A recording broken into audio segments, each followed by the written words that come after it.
Premier, tomorrow is going to be the budget, and you know as well as I do that hydro prices, when it comes to our major employers in Northern Ontario, is a real issue. In the case of Xstrata, it is one of the primary reasons why that Xstrata mill, as far as the smelter and refinery, is shutting down. Can we expect tomorrow in your budget that you're going to respond to the issue of hydro so companies like Xstrata don't have to shut down and move to the province of Quebec? Speaker, I think I appreciate the question.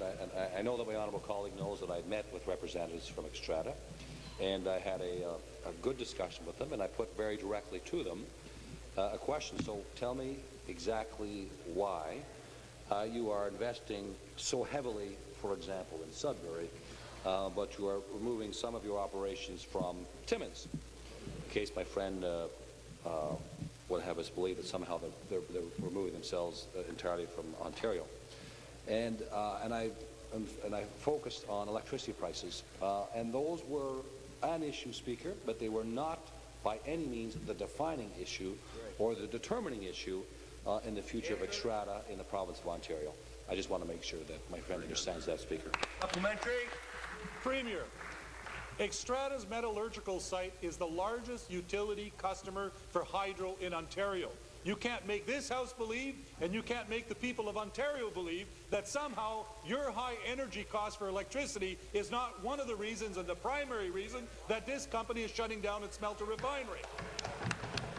So I say to you again, can we expect tomorrow in the budget that your government is going to respond to this issue and deal with the electricity prices so we don't see more Xstratas of the world leaving Ontario for jurisdictions in Manitoba and Quebec where they have better hydro prices than here?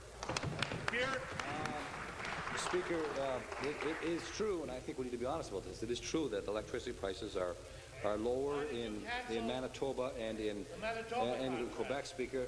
They have been blessed with a different kind of geography that enables them to harness hydroelectric power, Speaker, which gives them a competitive advantage in that way.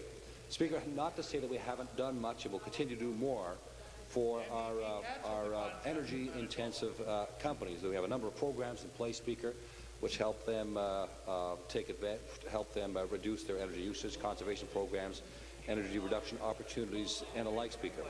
Speaker, with respect to the budget itself, of course, I know that my friend is impatient in that regard, and we'll have to wait and see when we present that in this very House tomorrow.